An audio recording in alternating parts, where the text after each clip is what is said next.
नमस्कार, मैं दीपक शर्मा और मेरे सीटू मंच पर आपका स्वागत है। दोस्तों, मोदी और शाह की जो ये नई बीजेपी है, ये जल्दी बैकफुट पर नहीं जाती है। और अगर कहीं बीजेपी आज के दौर में बैकफुट पर जा रही है, अपने फैसले से पीछे जा रही है, तो समझ लीजिए, यकीन कर लीजिए कि बीजेपी बहुत बड़ी मुसीबत में है, मुश्किल में है।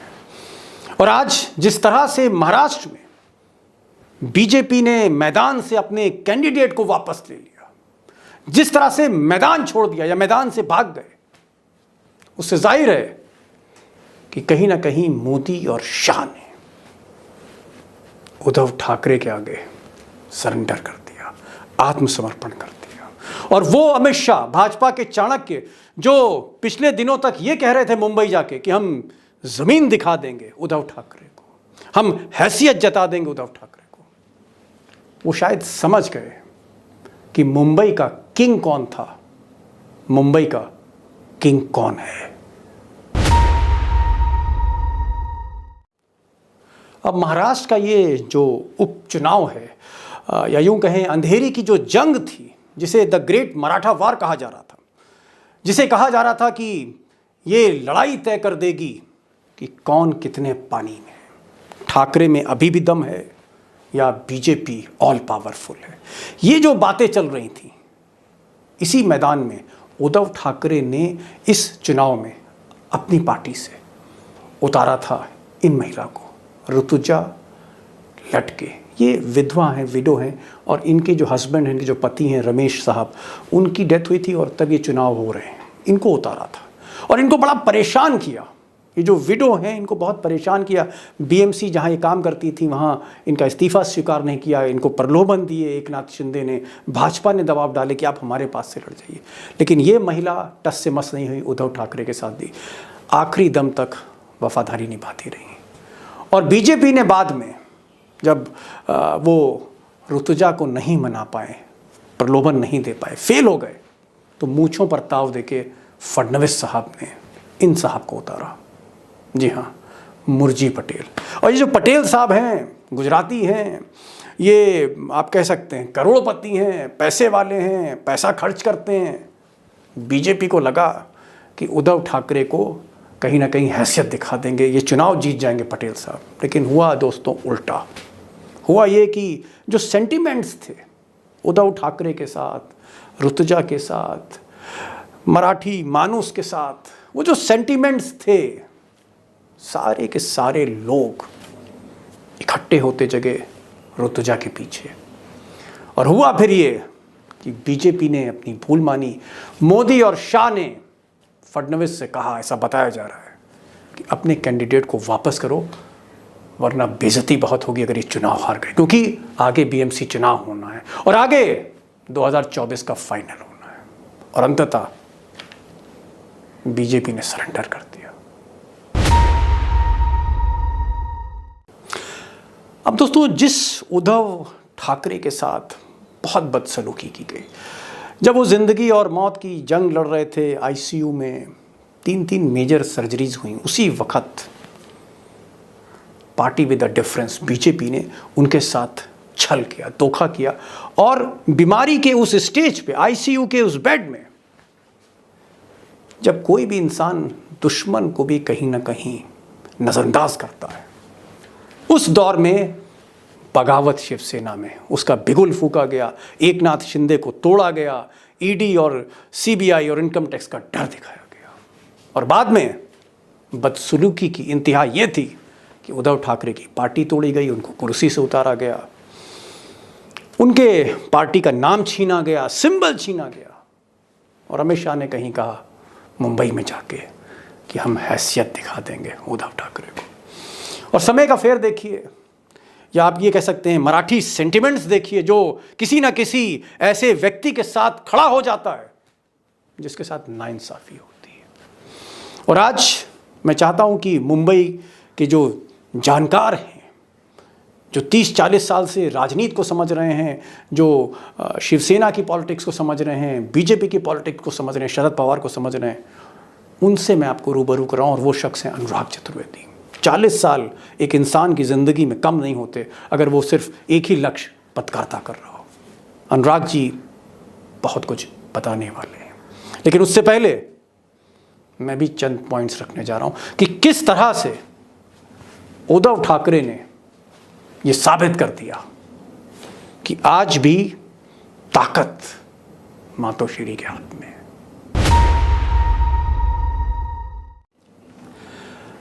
अब दोस्तों, सरकार ने यानी बीजेपी ने और एकनाथ शिंदे गुट ने उन्होंने अपना उम्मीदवार वापस ले लिया। मजबूरियां आप जान ही चुके हैं।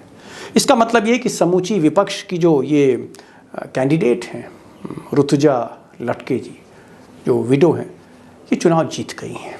इसलिए मैं इस चुनाव पर नहीं जाऊंगा, लेकिन इसके बाद इसका इम्पैक्ट क्या पड़ता है। आज जो कुछ हुआ, बीजेपी ने जो जिस तरह से सरेंडर किया, उसका इम्पैक्ट क्या होने जा रहा है महाराष्ट्र पॉलिटिक्स में या फिर 2024 के फाइनल पे, मैं कुछ चंद पॉइंट आपको गिनाना चाहता हूँ।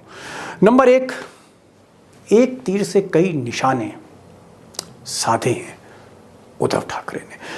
उन्होंने ये तय कर दिया कि उनका कद कहाँ है। कुछ लोग कहते हैं कि शरद पवार से भी बड़ा कद। आज शरद पवार को नंबर 1 माना जाता है महाराष्ट्र में, किंग मेकर माना जाता है। वो किंग मेकर की जो कुर्सी है वो आज की तारीख में या आज से वो उद्धव ठाकरे के पास जाती हुई दिख रही। तो एक तो कद बहुत बड़ा किया, और वो कद तब बड़ा हुआ है जब उद्धव ठाकरे साहब उनको पूरी तरह से ज़मीन पर लाया गया था, खासकर जो छल किया उनके कुछ साथियों ने बीजेपी से मिलकर।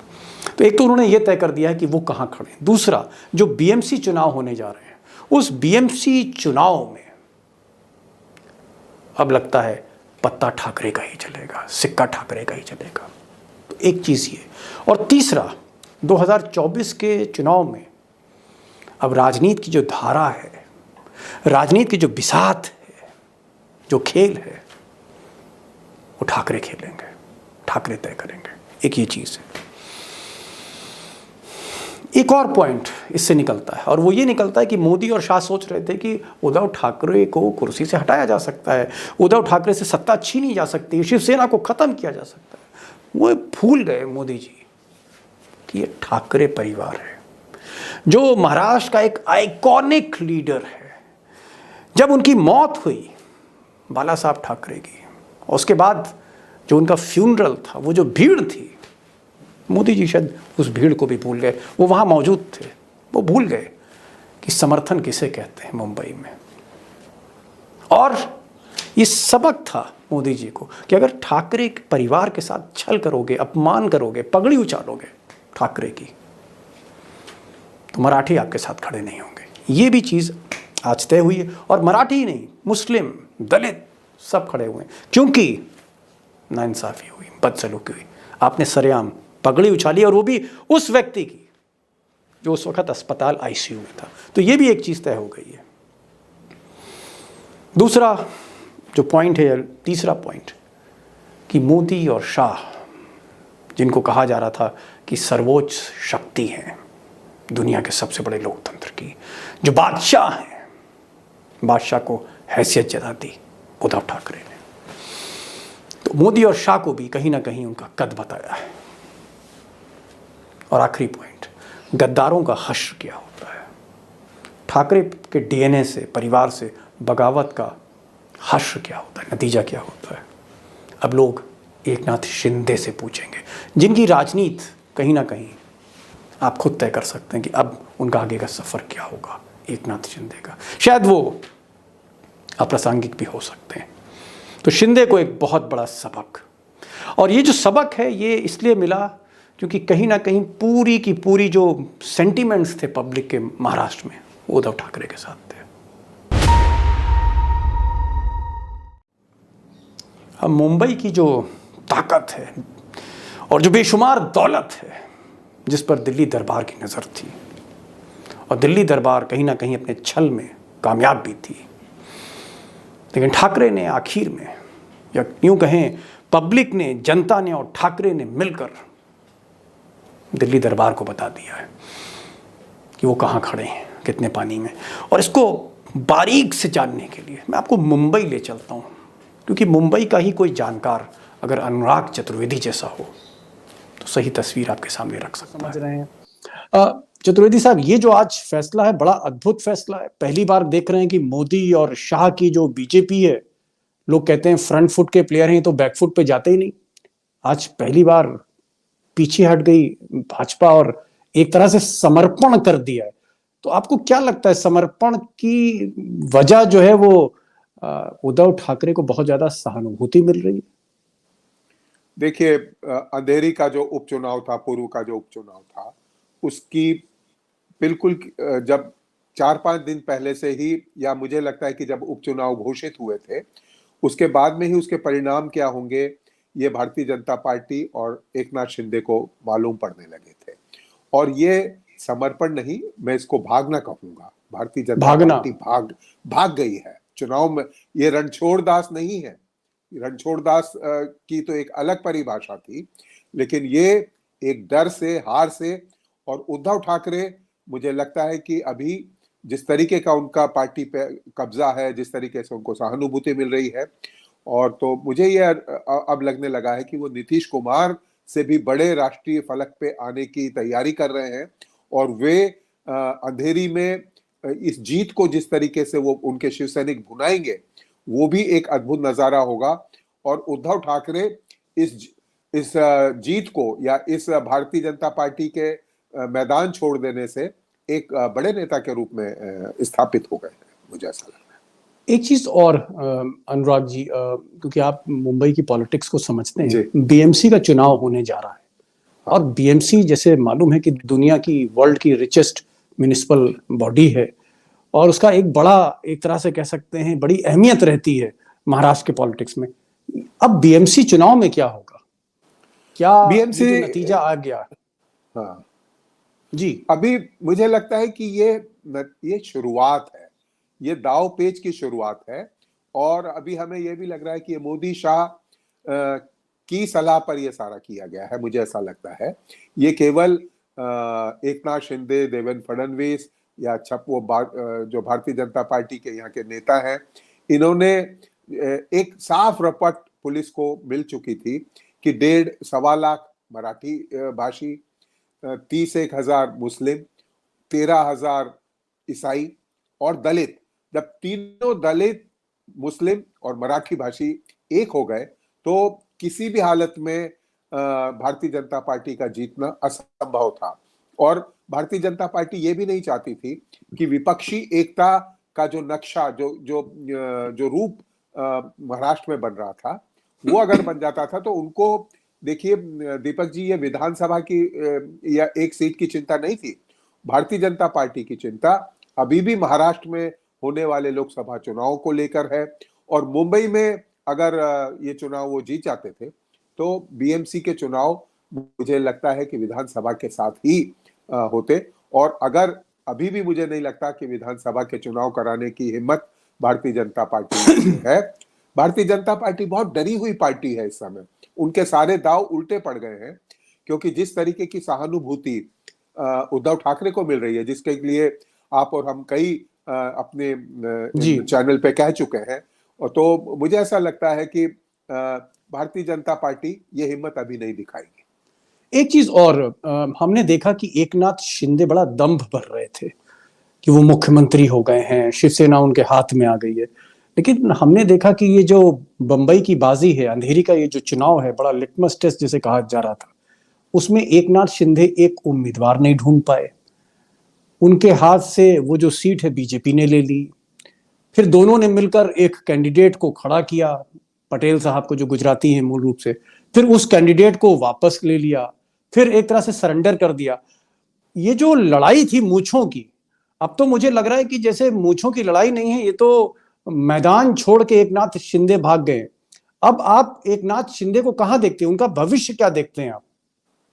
मुझे तो एकनाथ शिंदे का भविष्य अंधकारमय लगता है। वो राजनीतिक में उन्होंने जो दाव खेला था, मैं अपने वानखेड़े जी की इस बात को भी नहीं मानता कि वो 2.5 साल तक की वीआरएस उनको मिली हुई है।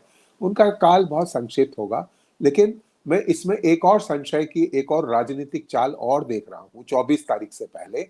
वो मुझे लगता है दीपक जी की भारतीय जनता पार्टी उद्धव ठाकरे से फिर मेल मिलाप की एक चाल चल सकती है। उनको कह सकती है कि आप जो चाहेंगे, आपका इलेक्शन सिंबल जो फ्रीज किया था वो हम आपको दिलवा देते हैं, आपकी पार्टी का नाम दिलवा देते हैं, आपके जिन एमएलएस को या सांसदों को हम लोगों ने अंदर कर रखा है उनको हम लोग बाग रिहा कर देते हैं, उनके साथ कुछ, क्योंकि भारतीय जनता पार्टी की जो चिंता है वो लोकसभा चुनावों को लेकर है। और नहीं, वो आप अगर सही कह रहे हैं कि यही स्थिति रहती है भाजपा तो ने भारतीय जनता पार्टी जो है वो उनसे जरूर उसकी चिंताएं और एकनाथ शिंदे की चिंताओं में मुझे अलग अलग मुझे अलग अलग अभी याद आ रहा है कि अभी जो हाल फिलहाल का दौरा था अमित शाह का, अमित शाह ने कहा था कि हम जमीन दिखा देंगे, हम जमीन दिखा देंगे उद्धव ठाकरे को, और हम बता देंगे कि तुम्हारी हैसियत क्या है। और उसके बाद दशहरा मेला में जो उद्धव ठाकरे ने भाषण दिया, उन्होंने अमित शाह को गरज के कहा कि मेरा नाम उद्धव ठाकरे नहीं है, मेरा नाम उद्धव बाला साहब ठाकरे है। और फिर पूरा का पूरा मैदान गरज उठा। आपको क्या लगता है कि कहीं ना कहीं अमित शाह हो, मोदी हो, देवेंद्र फडणवीस हो, समूची भाजपा हो, ये इन्होंने गलत फैसला लिया, इनको अंधेरी का चुनाव नहीं लड़ना चाहिए था, या ठाकरे परिवार से पंगा नहीं लेना चाहिए था महाराष्ट्र में? मुझे लगता है कि उन्होंने सबसे बड़े जो आइकॉन थे महाराष्ट्र के, बाल ठाकरे, उनकी छवि को धूमिल करने का उनके साथ में एक तरीके से पंगा ले लिया।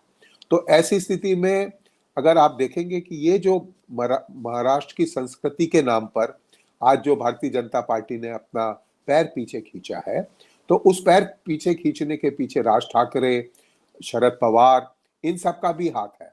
क्या अब उद्धव ठाकरे, क्योंकि ठाकरे का डीएनए है, वो सरेंडर करेंगे बीजेपी को, या वो अपने रास्ते निकल पड़ेंगे क्योंकि जनता उनके साथ है? आपको क्या लगता है, व्हाट टाइप ऑफ डिसीजन, किस तरह का फैसला अब उद्धव ठाकरे लेंगे आने वाले मुझे लगता जी? है कि भारतीय जनता पार्टी के साथ जो भी प्रांतीय दल जाता है उसको भारतीय जनता पार्टी चैन से नहीं रहने देती। अगर आप देखें नीतीश कुमार का उदाहरण देखें, अकाली का दल, उदाहरण दें, तो और सबसे पहला हमला जो शुरू किया इन्होंने, ये बीमारी के टाइम एकनाथ शिंदे को तोड़ने से पहले भी सुशांत सिंह का जब किस्सा चला था, तो उस समय बहुत सारे एजेंसियों के द्वारा ये और बहुत सारे शिव सैनिक जो के पार्टी के विरोधी जो थे, कांग्रेसी, ये भारतीय जनता पार्टी के, उन्होंने आदित्य ठाकरे के ऊपर जिस तरीके से कीचड़ उछाला था, उसके बाद में उद्धव ठाकरे को ये समझ में आ गया कि यहाँ व्यक्ति की और व्यक्तिगत रूप से भारतीय जनता पार्टी के नेता, दिल्ली के नेता उनसे द्वेष पाल लिए। तो सारा का सारा मुझे ये लगता है कि आज की बदली हुई स्थिति में उद्धव ठाकरे शिव सैनिकों में जिस तरीके का इस भारतीय जनता पार्टी के निर्णय के बाद में जिस तरीके का जोश आया है, वो जगह जगह गली गली में अब जुलूस निकाल रहे हैं और ये बता रहे हैं कि भारतीय जनता पार्टी भाग गई है। तो राजनेता को जो शक्ति मिलती है वो अपने कार्यकर्ताओं से मिलती है। तो मुझे लेकिन लगता नहीं कि वो इस जाल में फंसेंगे, लेकिन ये देखना देखिए, एक चीज तो आपने पहले भी कहा था कि अगर ये सीट जीतती है, जो अब जीती गई एक तरह से उद्धव ठाकरे, ये उनकी ताकत है। आपको क्या लगता है कि पार्टी जो एकनाथ शिंदे हैं, उनके विधायक तो लौटेंगे शिवसेना में?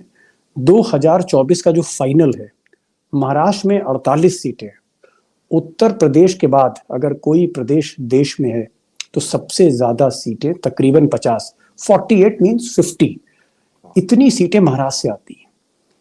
आपको लगता है ये फाइनल महाराष्ट्र में फंस गया है क्योंकि उद्धव ठाकरे ने तो अपनी ताकत दिखा दी और मोदी और अमित शाह बैकफुट में? तो आपको क्या लग रहा है कि 2024 में अब क्या होगा महाराष्ट्र में लोकसभा के संदर्भ में, चुनाव में? मैं अभी तक ये सोच रहा था कि जो सारा का सारा विपक्ष की एकता का आर्किटेक्चर जो बने करेंगे या उसको सीमेंटिंग का काम करेंगे, वो शरद पवार करेंगे महाराष्ट्र में। लेकिन आज के बाद में मुझे अब ये लगने लगा है कि अब उद्धव ठाकरे जो है वो काफी बड़े नेता बन गए हैं। भारतीय जनता पार्टी ने उनके सामने समर्पण कर दिया है और ऐसा भारतीय जनता पार्टी और ये करती नहीं है। मोदी और शाह जिससे बदला लेते हैं उसको कहा, लेकिन क्या मालूम ये राजनीति में ऐसा हो कि उनको ऐसे किनारे पे एक अंतिम लाइन अगर मैं आपसे पूछूं, और अंतिम सवाल, अंतिम पंक्ति, क्या उद्धव ठाकरे ने मोदी और शाह को बता दिया है कि मुंबई का किंग कौन है? मुंबई का ही किंग नहीं, मुझे लगता है कि उन्होंने बता दिया है कि महाराष्ट्र की राजनीति का किंग कौन है। ये उन्होंने शरद पवार को भी बता दिया है और कांग्रेस के जो नेता हैं मोदी। उनको भी बता दिया है। और मोदी शाह के साथ साथ उन्होंने एक ही तीर से 3-4 निशाने आज साधे हैं। आज का दिन उनके लिए, उनके राजनीतिक जीवन के लिए एक महत्वपूर्ण दिन। दोस्तों, अगर आप मेरे वीडियोस वॉच कर रहे हो पिछले कुछ महीनों से, तो कई वीडियोस मैंने जो है महाराष्ट्र की पॉलिटिक्स पर बनाए हैं। उद्धव ठाकरे, एकनाथ शिंदे, बगावत, और ये जिस तरह से राजनीति उठापटक की हुई ईडी सीबीआई की। और ये वीडियो इसलिए बनाने ज़रूरी थे क्योंकि गोदी मीडिया ये कह रही थी, जिस वक्त पीठ में छुरी मारी गई थी उद्धव ठाकरे के, तब गोदी मीडिया कह रही थी कि उद्धव ठाकरे ही ना सिर्फ ख़त्म हुए हैं, पूरी शिवसेना अब ख़त्म हो चुकी है, अब कुछ बचा नहीं ठाकरे परिवार में। इस तरह की बातें जब कही जा रही थी 24 घंटे चैनल पे, और कहीं ना कहीं अदालत साथ में खड़ी थी, ईडी साथ में खड़ी थी, एजेंसी साथ में खड़ी थी, इनकम टैक्स छापे मार रही थी, और तब हमारे देश की जो मीडिया थी वो आपको एक ऐसा आईना दिखा रही थी जहां झूठ परोसा जा रहा था, जहां तस्वीर सही नहीं दिखाई जा रही। लेकिन मैं लगातार ये बात आपको बता रहा था कि ठाकरे परिवार के साथ छल करना ये महाराष्ट्र के लोग बर्दाश्त नहीं करेंगे, नाइंसाफ़ी बर्दाश्त नहीं करेंगे, क्योंकि इंतहा हो गई थी बदसलूकी की। और आज आप देख रहे हैं कि किस तरह से मोदी और शाह पीछे आ गए अपने फैसले से। अमूमन बीजेपी अपना कैंडिडेट बड़ा सोच समझ के खड़ा करती है मैदान में, और उसके बावजूद अगर वो कैंडिडेट वापस ले रही है तो इससे बड़ी गलती और क्या होगी सियासत में। मोदी और शाह गलती कर गए, और बड़ी गलती। इस गलती का असर क्या होगा ये हमें बीएमसी चुनाव में देखने को मिलेगा, महाराष्ट्र में जब लोकसभा का चुनाव हो तब देखने को मिलेगा। और महाराष्ट्र इसलिए इम्पोर्टेंट मैं बार बार कहता हूँ क्योंकि यूपी के बाद 48 सीट सबसे बड़ा राज्य है जो कंट्रीब्यूट करता है लोकसभा में, जो बहुत बड़ी संख्या लेकर आता है फाइनल टैली में लोकसभा। इसलिए महाराष्ट्र बहुत इम्पोर्टेंट है, बहुत इम्पोर्टेंट है। और इसलिए मेरा ये जो अपडेट्स हैं वो जारी रहेंगी। कमेंट्स आप ज़रूर भेजिए, आपको क्या लगता है कि महाराष्ट्र की जो राजनीति अब क्या करवट लेगी, मैं आपके कमेंट्स ज़रूर पढ़ना चाहूँगा। और आखिर में एक गुजारिश है कि इस वीडियो को ज़्यादा से ज़्यादा शेयर किए, क्योंकि कहीं ना कहीं जो ऑल्टरनेट न्यूज़ है, जो गोदी मीडिया दिखा रही है, अखबार दिखा रही है, उससे हटकर जो पर्दे के पीछे की सच्चाई है वो जनता को देखना बहुत ज़रूरी। इसलिए इस वीडियो को शेयर करिए, चैनल को सब्सक्राइब करिए, दोस्तों से कहिए वो चैनल को सब्सक्राइब करें। और सबसे बड़ी चीज़, बेल आइकन जो है, ये जो घंटी है बेल, इसको ज़रूर क्लिक करिए, नोटिफिकेशन आपको सबसे पहले मिलेगा। तो फिर मिलेंगे एक और वीडियो के साथ, तब तक के लिए नमस्कार।